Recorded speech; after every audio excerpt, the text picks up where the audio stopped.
always, by Melissa Blum and Megan Collins. Thanks, guys. Hi.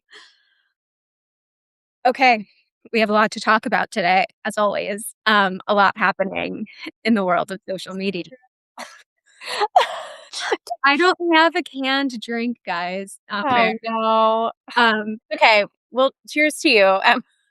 Thank you. I have my water.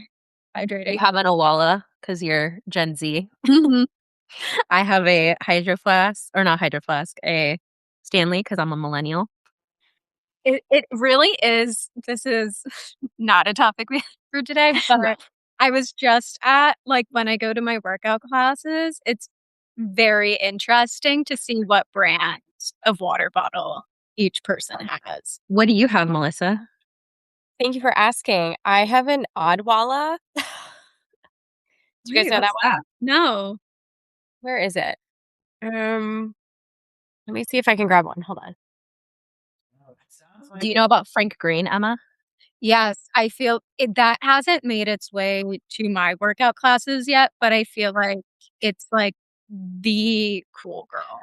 Yeah, This is my friend is a buyer for college, and she buys all of the So you have an Owala with stickers on it? No. Thank you. Yes. Sorry, it's not Owala. Owala. Owala. Yeah. I have an adult version. I'm not sure where it is, but this is my son's. And actually, funny enough, this is like actually sold. I think this is branded for the school. So this is from Spirit Wear is what they call it, which is a whole nother interesting sort of in like a micro community setting, like of merch. It's like, all that. And guess who is doing the merch for the 3rd, 4th, and 5th grade next year? You? I am. Well, I'm on like the team. I'm That's joining fun. a team of experts that have already been doing it. But anyway, the point being is that this water bottle is great, largely because it's like the straw. There's no straw function. It's kind of like built in like this, so you can sip it straight up. You don't have to tip it, and there's no like insert thing that has to come out or get cleaned at all. Mm-hmm. That's the smartest part about it. So I was influenced to buy it at Target through For the school. That's interesting. Yeah. That's very, very interesting. They got you. They totally got me. And influenced by your kid. I think the price point was right too. They're a good price. Stanleys are, I find, to be extremely overrated, primarily because they spill. Mhm. Like, they spill all over. Like, even if you have it sort of upright, like, I just don't know why the functionality. And the balance of the bottle is off because it's so top heavy. It's so easy to knock it over. I drink a lot of ice, and so I feel like that helps because like it's all at the bottom. But I also don't bring my Stanleys anywhere. They're just like at my house. So like a stationary thing. Yeah. That's actually, I think that they look good aesthetically on calls. Don't have one. This is my situation. I have a lot of metal straws and I make like iced coffee and I do my matcha in this, which is egregious to any matcha drinker, but that's what I do. And then my trusty Spindrift, the best seltzer on the market. Love you, Spindrift. If you can't tell, we have beverages and like drinks on the mind this week, in particular because Megan is working on a piece for MT Deco this week. It'll be running this Thursday, all about beverages. So stay tuned for that. And in the meantime, check out Cool Shiny Culture's Cultural Curve because they've been on the like rise of beverages still plug, Emma. for a while now. I had to. Please wait, what is the name of it? I think it's Cool Shiny Culture. Cool Shiny Culture. Speaking of merch and being influenced. Okay, so first item on the docket, Melissa, you sent this in to me this week, and it's this real simple article, The Rise of Parallel Play Friendships. So if you're not familiar with parallel play, it's a child development concept and they're now applying it to adult friendships. So it means spending time together while each person is doing their like own thing independently of the other. And people, it's like a nice break. You don't have to converse. You're getting stuff done, but you're doing it with a friend sitting next to you. Do you guys do this at all? Yes and no. I feel like I tend to like if someone's around, I talk to them. It's like a little bit complicated that like we end up usually interacting. But I have done it. I feel like I did a lot more during the pandemic. Mhm. Like we would actually be like, let's get together and like not talk to each other. But I also really like spending time on my own. So I feel like I'm not the best person to ask. Um, I think this is like sort of a funny question. I actually don't think that I'm doing parallel play as much. Um, but I this article like made me laugh in a couple different ways. I think it actually has inspired me to do parallel play. Like again, I'm a working mom and I'm running around with a laptop often. So even to be able to like grab coffee, but like do it in a very lo-fi way next to somebody where you can like just feel like you're in like a high traffic area and like you're with a friend, feels good to me. So I like love that idea. I used to do that for studying in college. It like reminds me of that time of my life. Um, and so there's that angle of it. Um, Part of like what kind of made me laugh about this is that among my friends here, like mom friends and families that we hang out with, we kind of think the dads do parallel play. Like even when Yes. they kind of do it. This is where like it sort of became kind of funny because it's almost like when we hang out with families together, you know, it's inevitably we have 3 kids and they're 3 different ages. There's like 8, 6, and then 2. There's another family we're friends with that has the same lineup. And so inevitably, like you want the kids to go off and play by themselves, but the 2-year-olds are like very demanding. They're both boys. They want to like play baseball. And it was sort of funny because over the weekend we were joking that like my husband, the other husband, were both stuck playing catch with the 2-year-olds and like hanging out, but like not talking. It's like parallel play, you know? I also was like kind of thinking it's like a different interpretation of it, but I've started playing mahjong, and I kind of feel like that's a little bit parallel play too. Even though there is interaction, you kind of I'm not at a level of it where I'm like I have to focus. Like I can't really like just carry a conversation through a mahjong game. So it is interesting. It's like you're playing, you converse, but it's a different feeling than when you're like having a full on conversation engaging with a friend, you know? Mhm. So I think it's healthy hangout, honestly. Yeah. Me and my friends parallel play a lot. I didn't realize until I read this article. That makes me laugh. I didn't know there was a term for it. I don't have a kid, so I wasn't familiar with it as a child development term. But there's a group of 4 of us that live, 2 blocks away from each other. So how we parallel play is going to like a happy hour and we each bring a book and we get appetizers and drinks and we're all reading a different book. And like we'll take That breaks. is hilarious. Oh my gosh, I love that. We'll do like I feel like it's like 30 minutes. 30 minutes of like quiet heads down reading and then like somebody will get antsy for a little bit and then we'll be like 10 minutes of chit chat and then we're back in our books. And it's all different books. It's not the same All book. different books. Funny enough, we're all in the same book club. So like sometimes a couple people will be reading our book club book, but for the most part we're all like pretty big readers on our own. So like the book of the month is just like one of many that the I'm gonna girls are steal it. reading. I'm gonna Um do this. it's so much fun. It's like and it's Yeah, I'm curious. Like, how does it start? Is someone in the chat like, hey, yeah, it's does very y'all want to read together? Or like, is yeah, it it's very spontaneous. It's kind of like whoever trickles in will trickle in. Like there have been times I'll just be like, "Oh, I kinda wanna go get a coffee." Like, I feel like going to buy I want the experience of, like, going to the cafe, and I was like, "Oh, it's nice out, let me bring my book." So I'll go and be like, "Hey, I'm going to, like, blah, blah, blah, and, like, I'll be there in, like, 10 minutes. I'm bringing my book if anyone else wants to come." And it's, like, very cash. Sometimes, like, everyone's busy and, like, whoever kicks it off is just, like, by themselves, but, it's, like, pretty like low stakes, spontaneous. And I feel like it's like a weekday thing, like after work, you know?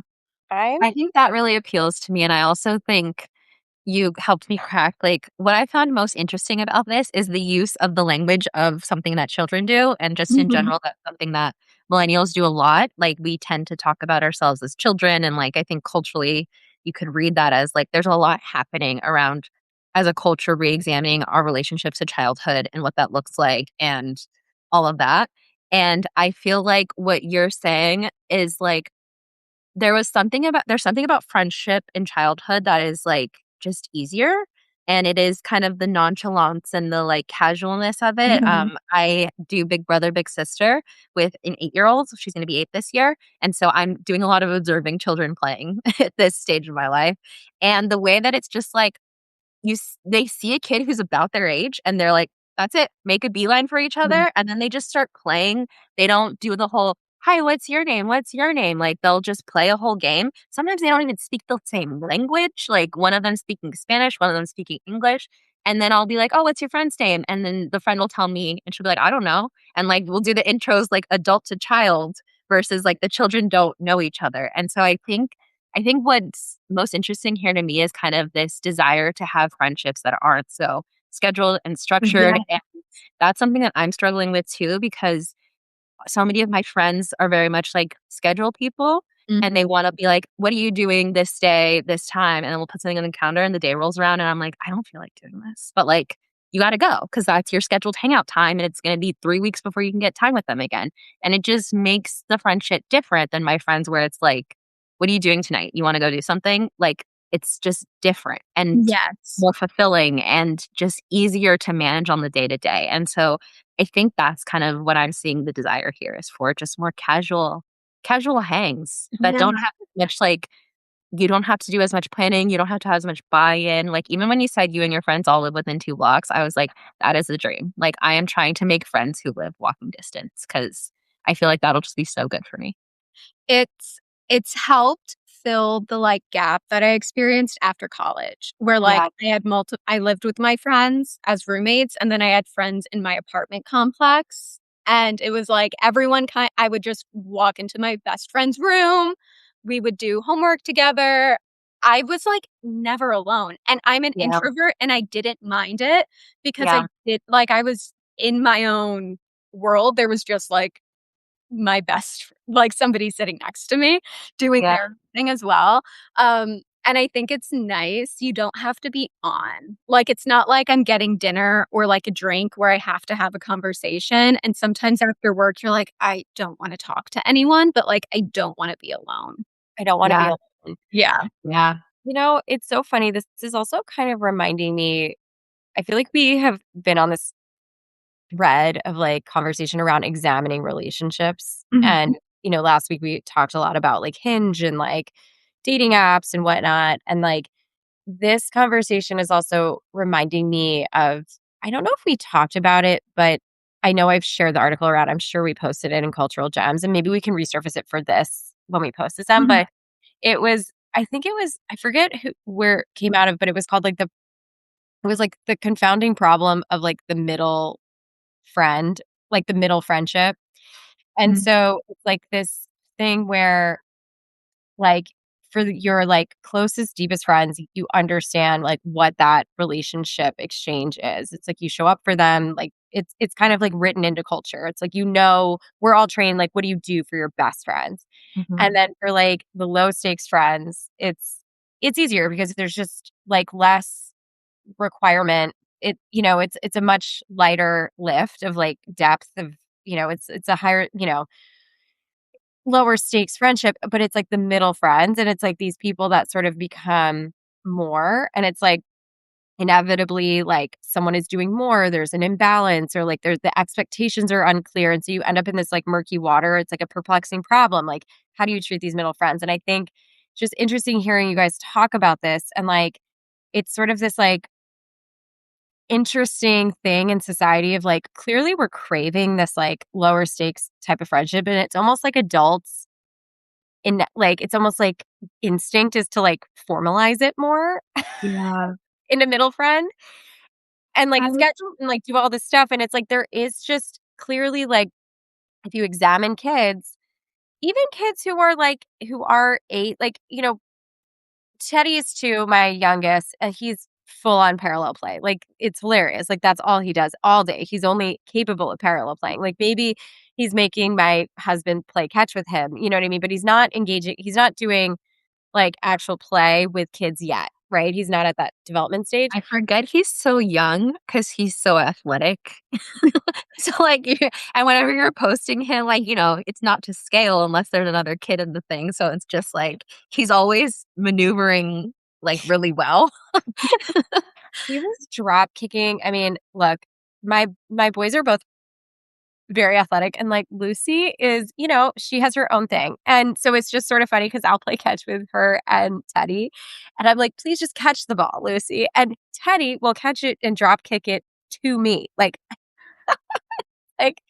but he does it over and over again. And it's just, that's what they want. It's like, it's weird. It's like, even before bed, they're like, please play catch with me. Please play catch with me. Somebody play catch with me. And I'm like, why do you want to do that? I don't know.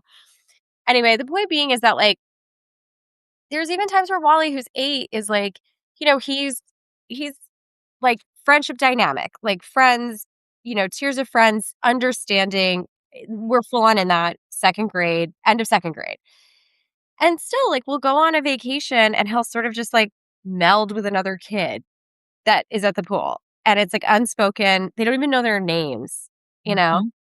And like, I guess maybe the question is like, do adults need that too? I think so. Yes.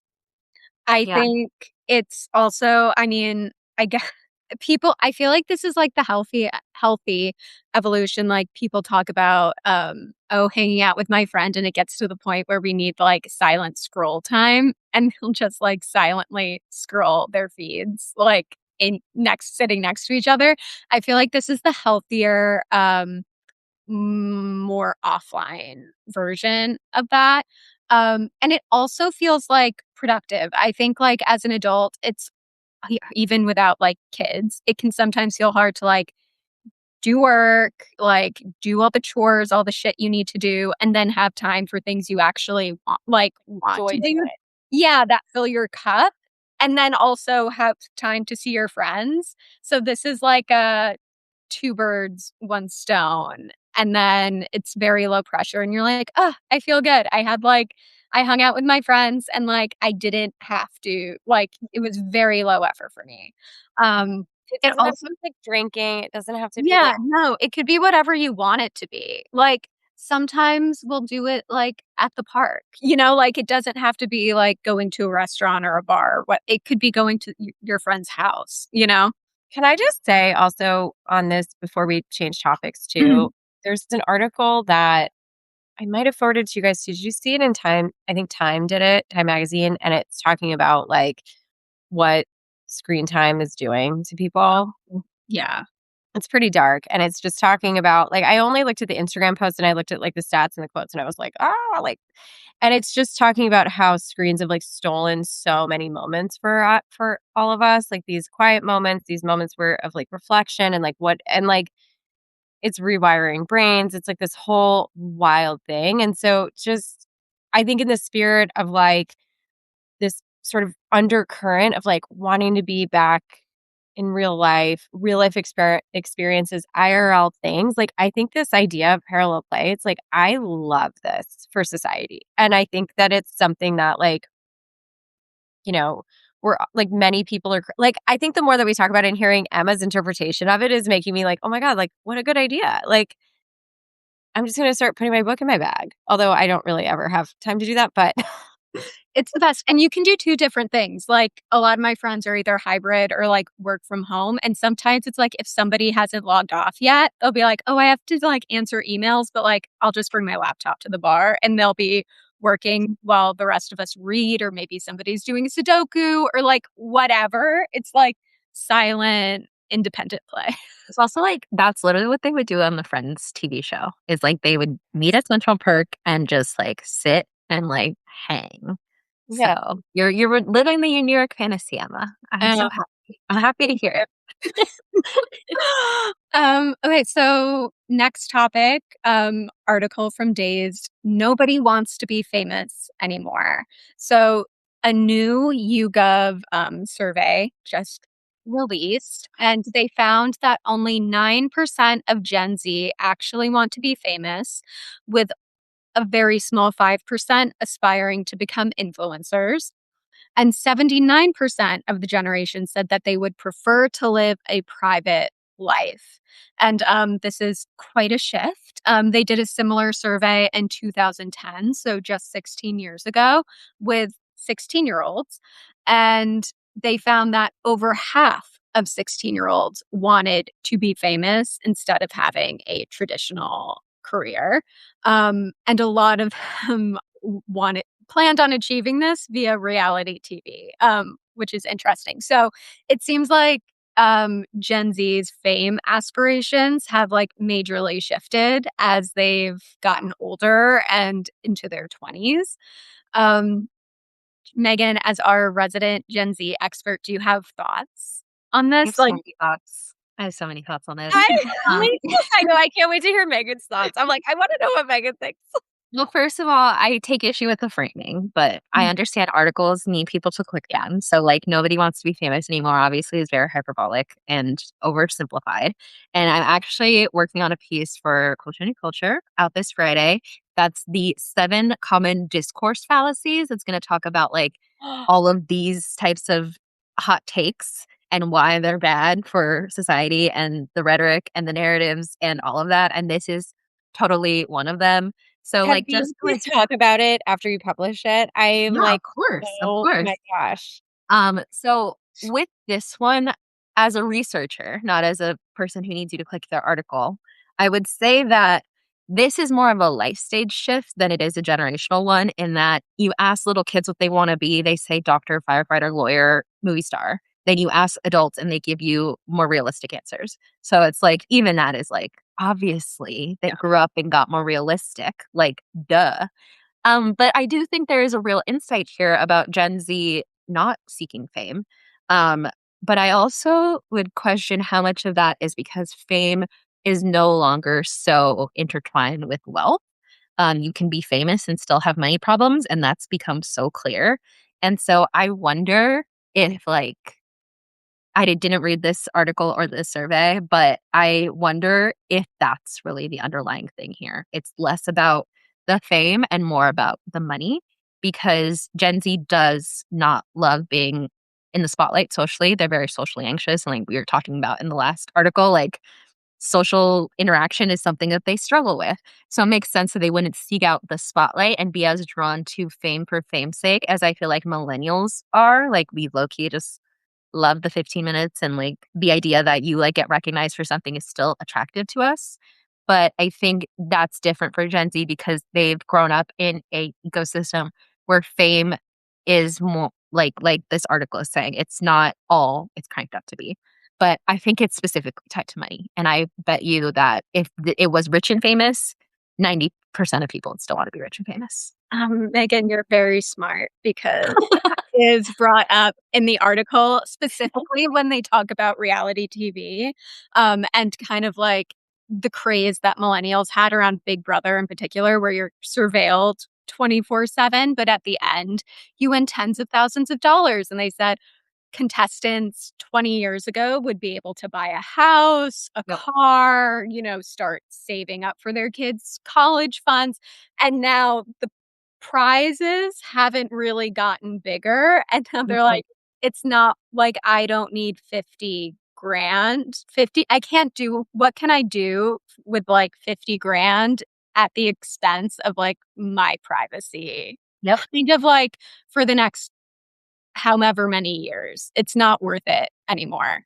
1,000%. And even like it used to be a thing where it's like we talk a lot about Ellen and how people say, and back in the days, what about you on Ellen? Very often, Ellen would also just give you a check.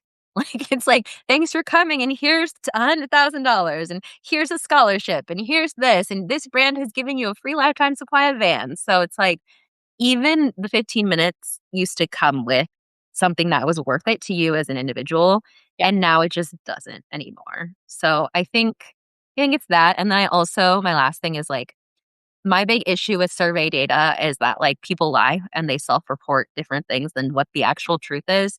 And Gen Z especially is big on performing and like they're overly nonchalant. And so I bet you more of them actually want to be famous than are saying that they want to be famous. So I'm calling there's a nugget of truth here, but people still want to be famous. If you went to up to 10 Gen Zs in the street and were like, I'll give you $1 million to go on this show, they'd be like, yeah, I'll do it. Well, to that point also, I mean, I talked about this in my thesis at Columbia when I graduated from the journalism school, which is just, and this was now 15 years ago now. But just this idea of like how social media is changing what fame is, and it continues to, and it erodes it and it has evolved it. So if you like go back to like my grandmother used to be like obsessed with famous people, and she looked upon and was raised in like the golden era of like Hollywood, and it was like the movie stars and like the Oscars and all of that. And then at that point, like even in the 90s, it had eroded to like, it's like the tabloids and like there's more of like the gossip, and then through the like the Britney Spears era, and then the Perez Hilton, and then into then like just mass social media like TikTok and all of that. So I think it's like fame has been diluted, like what it originally was. I think that channels of how people consume now, there are multitudes of them. Like it's not just broadcast, it's cable, and then it's streaming, and then it's YouTube channels, and all of it. It just keeps kind of getting more and more sort of sliced and diced. So like I think the other thing I take issue with when it comes to the survey is like, what do you consider to be famous, right? Like, what is fame? Because it's not like a definitive thing anymore than in a way that it was 10, 15, 20, 30 years ago. It's like, and like, I mean, one of the things we've talked about too, on like how, Netflix is like kind of becoming this like pathway for like big YouTubers, and like YouTubers will end up like having a program on Netflix. You can be YouTube famous and not a household name, So I think that like it depends on like if like an individual's interpretation of fame. Like, is it Justin Bieber? Is it, Blake Lively?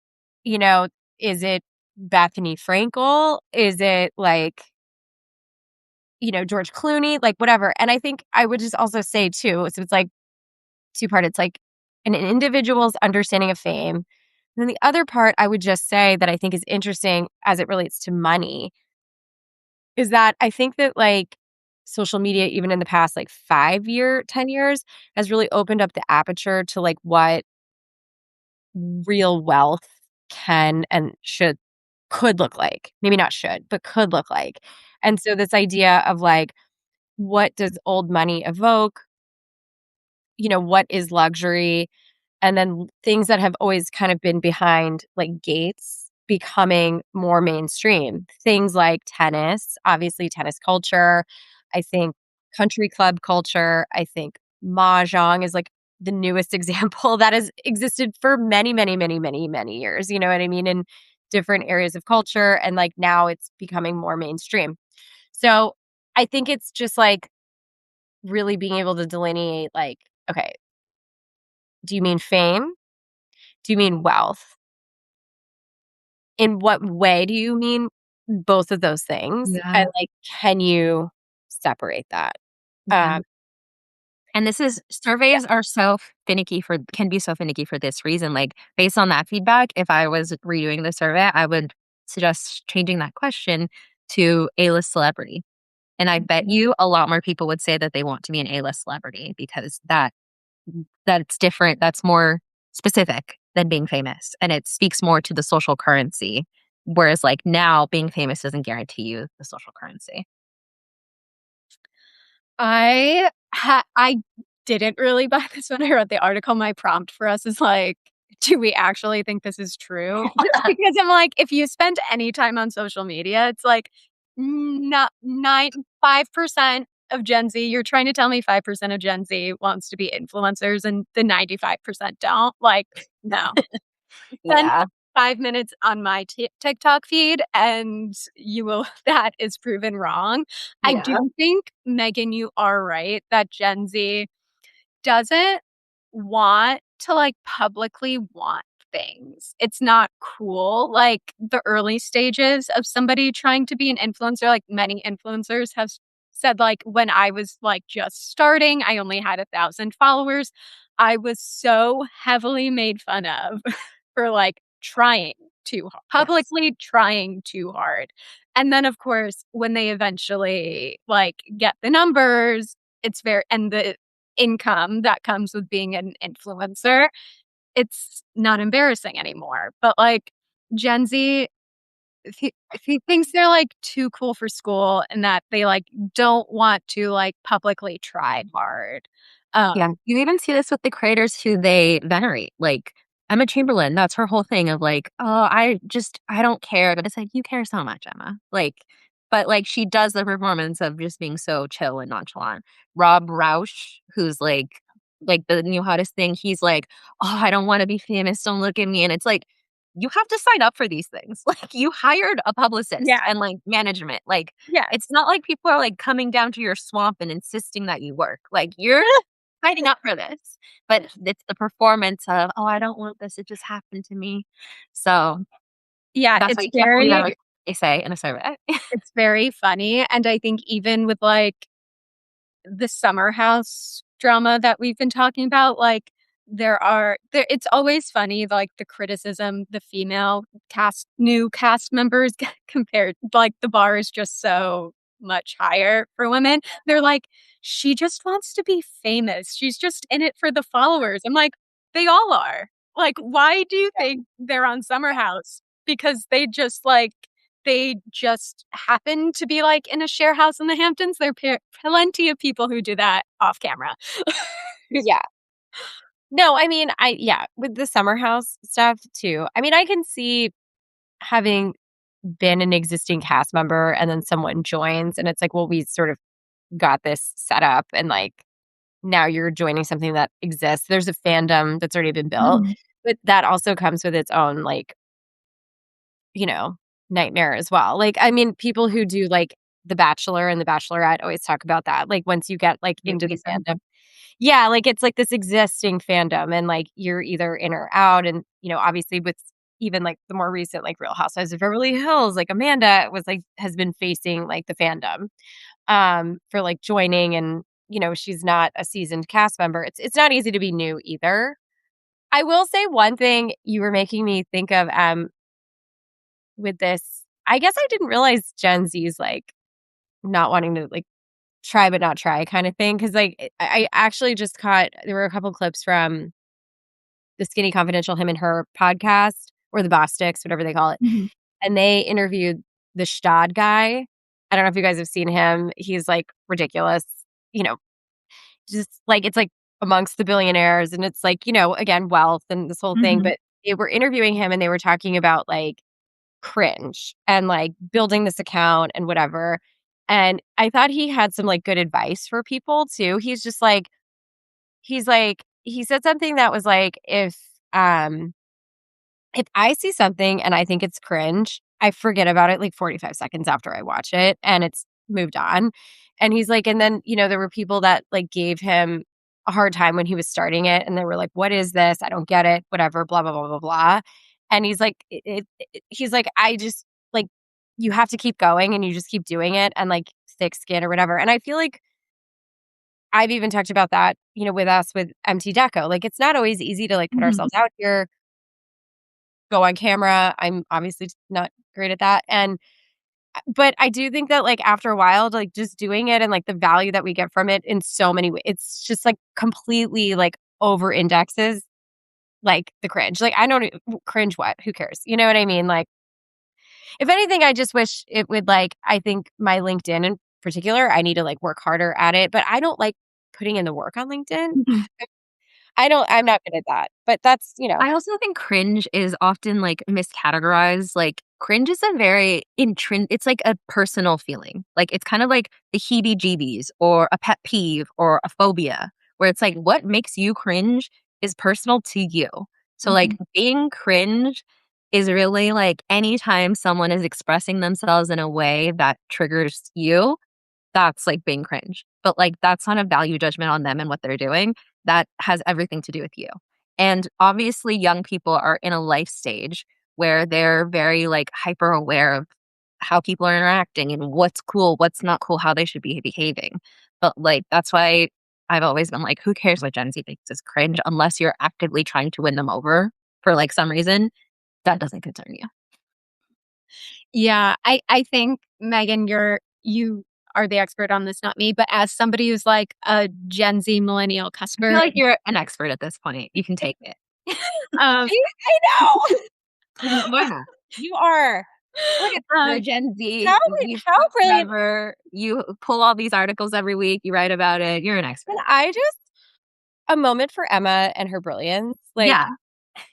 thank you guys. brilliant. And Emma, I've known you my entire life, and I feel like this medium is such an unlock for you in ways that I like can't even. I feel like I come to this and I'm like I don't even know what I'm going to learn, and I learn so much, and I feel like you share so much and so insightful. Like, and the choices of the articles, like I just the most cup filling thing ever. Like, Thank you. You are an expert.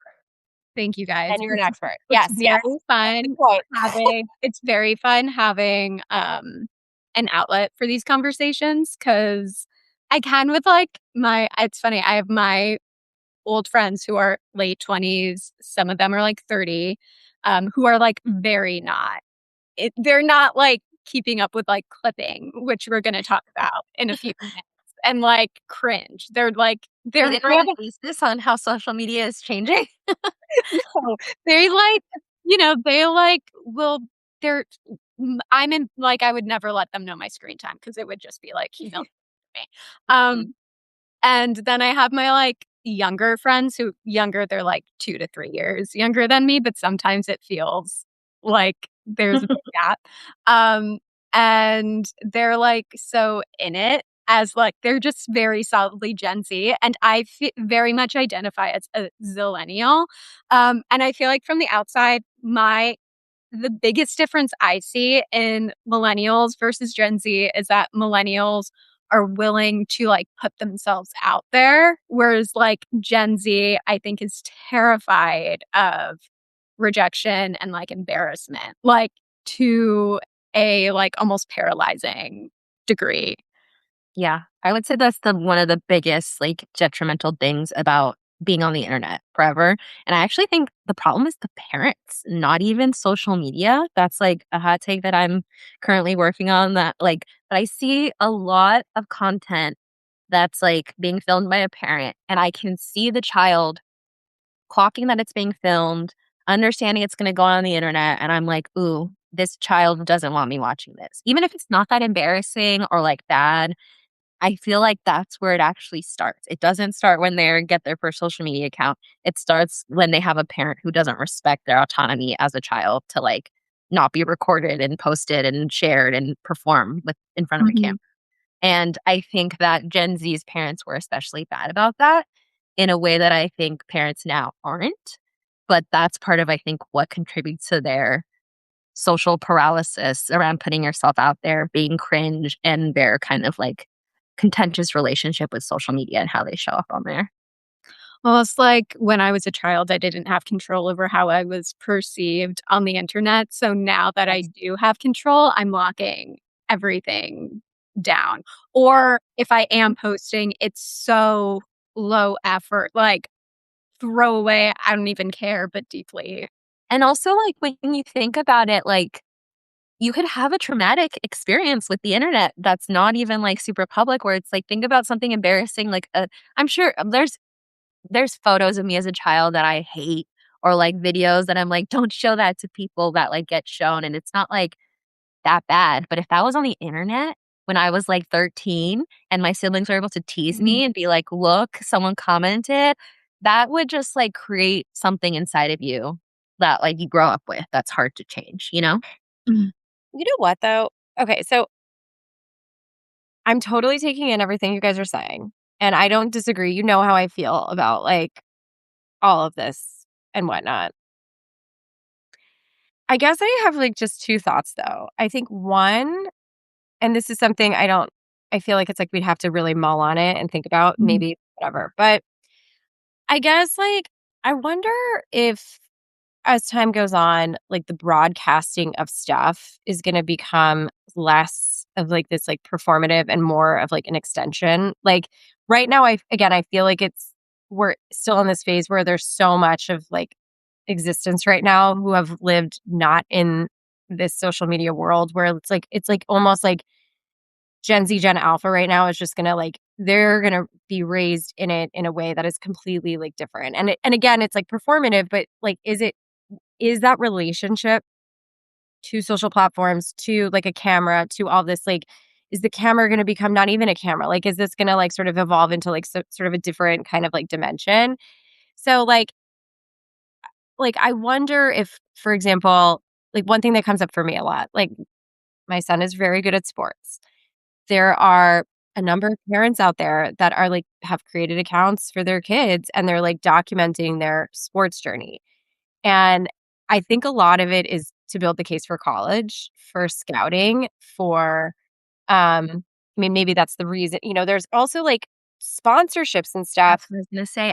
Yeah. NIL deals are now such a thing that, like, sometimes it's not even about going to the best college, it's just going to the college that's gonna support your career as a professional athlete who can sell products. Who can sell products. And so, to that point, it's like, again, it hasn't like, I haven't gone so far as to the point to, like, connect it to my own son and, like, what this would look like if we were to do something like that for him. But, like, I think about clients that we work with and how if you have a significant following, it's like a feather in your cap.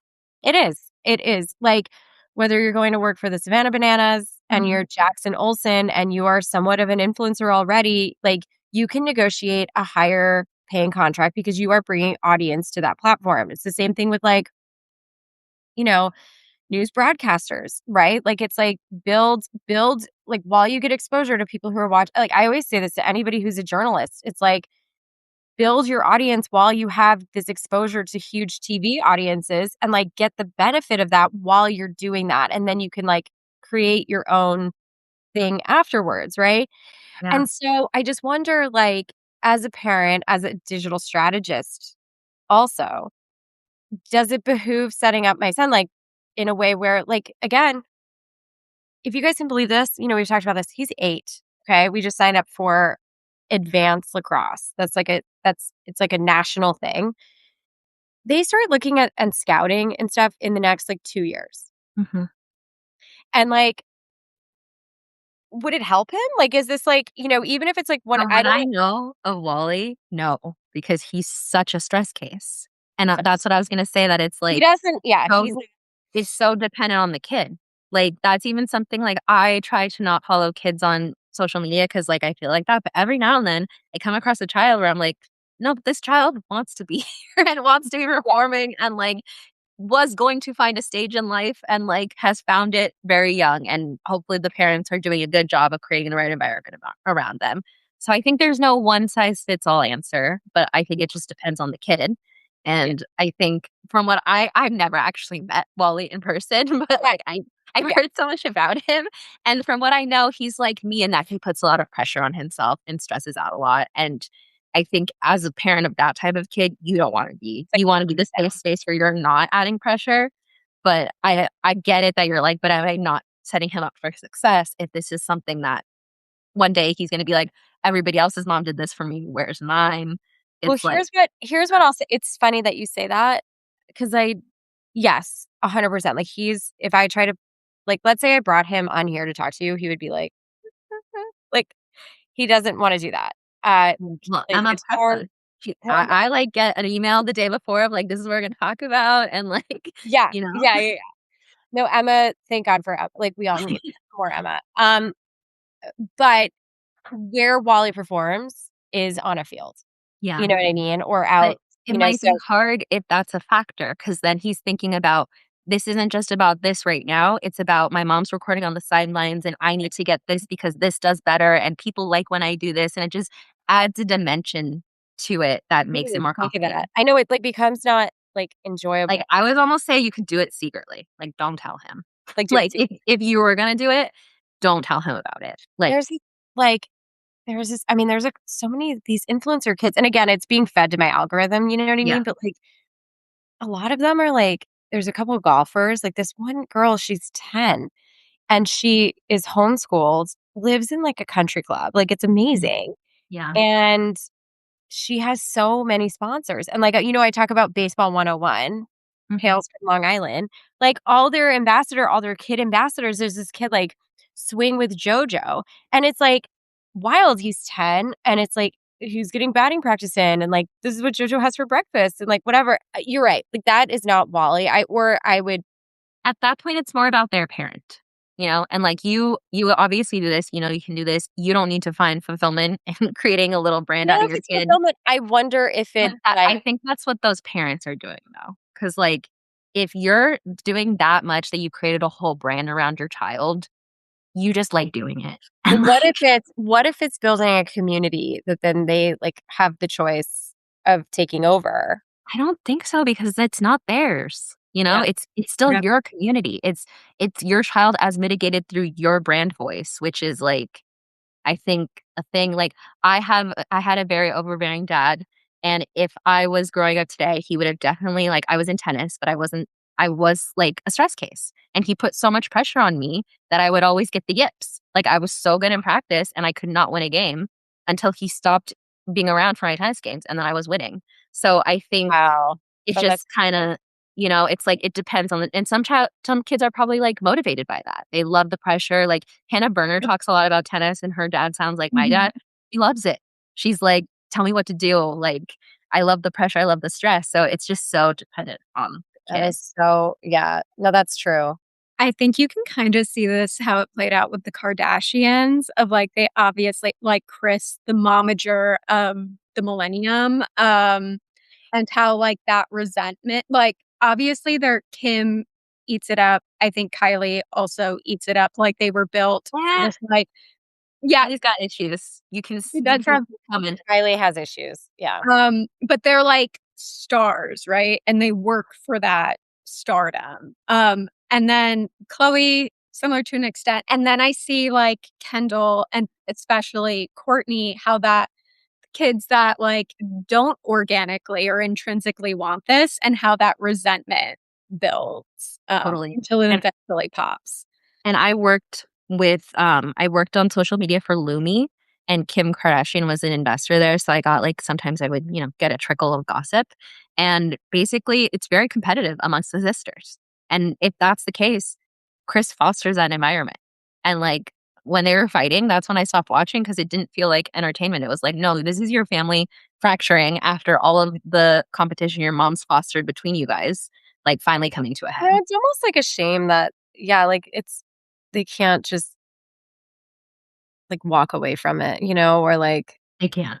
and it's been so They love it. long. Yeah, I think they like obviously like financially they could. I think their ego, it's too tied into their ego. I don't know. I mean, I don't know if In all terms of them financially could. I don't know. Like Yeah, they have a lot of overhead. I don't know. That's what I was gonna say. I also think something you guys have to realize is that they like use their fame to further their own social lives in the Calabasas, like Simi Valley, like that whole area. Mm. Like they used to kind of be like, tacky, whatever, and now they're like the queens of that area. And I feel like that's what they care about more so than the general public on the internet liking them. Do you think that relates to Kim too? Yeah. I always just get I don't watch the show anymore. I think also she's trying to be more like a billionaire. Mhm. My completely tinfoil hat conspiracy theory is that something went wrong between her and Jeff Bezos. And that's why Jeff Bezos launched that underwear brand with Sydney Sweeney and like was like, I'm going to come for you and like Skims. But obviously it's not working. But I have a theory that there was like bad blood there. Like something was supposed to happen that didn't. Like they used to be really tight with Lauren Sanchez and now they're not. I don't know. Maybe Kim was supposed to go up in that spaceship. Honestly, yeah. Like something like that. Like Katy Perry took her spot. yeah. But like I think that's who Kim is trying to impress right now and rubbing elbows with and hobnobbing with is like the billionaire class, half of which we haven't heard of them because they pay to keep their name out of the press. I feel like I just also wanted to say a plug for Skims. You guys, I bought my first Skims item last week, which I'm sure just like you guys are both eye rolling, but I have this new thing. Well, I have this new thing like after having kids. I don't know why. It took me until after having my third kid to do this, but like when I buy a bra now, I go to Nordstrom and I find somebody and I'm like, help me. I literally don't know what to buy. I don't know the brands. I know nothing. And like, I don't know my size. Like, my body has changed so much. And I don't have enough self awareness of like what I need. Like, I really don't. Yeah. I can buy a sports bra, but like, it's not like a real bra, bra. And so it's the most like, it's like, you want to talk about like one of the most high value things I've done for myself, like in the past 2 years. Like I bought 3 bras last year and then, or a year and a half ago. And then I was like, God, I need more. Anyway, I got a Skims one. It's an amazing bra. Like it's very, very, very high quality. I'm very impressed with the bra. But yeah, I feel like Kim, okay, well, so I hear what you're saying. What was it about this like more recent press though, where she's like given up trying to be a lawyer? Like why even like, what was that? I was like, I'm confused. Like, why would you even say anything? They probably just needed to give the press something instead of whatever the press wanted to run that day. So Chris was like, go with this. But we already knew this. She had failed the bar again. Yeah. And then she basically was like, I'm giving up. I failed the bar 3 times and I'm not going to take it anymore. And everyone was like, cool story, Kim. I think it was her trying to take ownership of it because I think it's something like people used to make fun. Like she became a billionaire and like she started Skims, and I feel like she was getting like people weren't like discarding her as like she wasn't like a reality star. She had like moved into like this savvy businesswoman, which she is. And I think her continuously failing the bar obviously like didn't align with that. Yeah. And I feel like it was like something people like used to poke fun at her. She can't pass the bar. And I think it was her trying to like own the narrative. But like she had nothing to say. Like I heard Courtney, I would take the bar, pass it. That would be my new life's mission. To pass the bar secretly. I wouldn't tell Kim I was doing it and then be like, bam, by the way, I passed the bar. Yeah, I don't know what Courtney should do, but she just doesn't. Her vibes are, I don't know. You just did an ad. We're going to talk about it tomorrow on Culture Briefing with Alabama Barker. Did you see this, Emma? Mm-mm. She did an ad with Alabama Barker for Lemmy Gummies where like Alabama's the star and Courtney's off to the side directing it. And like she's like, who wrote this? And then Alabama does it in her own Gen Z voice. And like, it's cute. It was cheesy, but I thought it was good. Yeah. Good ad. Okay, so looking forward to that tomorrow in the Culture Briefing. I won't spoil myself. I'll see it fresh. Okay, our last topic today. After you listen to us discuss this, I highly recommend you read it yourself. It's The Feed is Fake from Vulture. Lane Brown, who's a features writer for New York Magazine, did this great expose into the industry of content clipping. And we've like talked about it. We've definitely included it in our Monday Cultural Gems email. But if you don't know, companies hire clipping brands or clippers to like we could hire a clipper from this episode of Open Tabs, would give it to a clipper and they would literally like take 1,000 clips of it and then just like less than a minute or under, and spam them across thousands of TikTok accounts, Instagram accounts, YouTube accounts. So it's now like a common marketing practice for anytime there's a new song, a new movie trailer. A lot of the major podcasts do it. And it's enough that like if enough fake engagement accumulates fast enough on these clips, the real algorithm will pick it up and then push it to real users who will hopefully then, stream the full song or stream the podcast episode. What's really interesting, like I said, been tracking this. We obviously knew it was happening, but like this article goes into like how much of this is happening, which is like way more than I was aware of personally.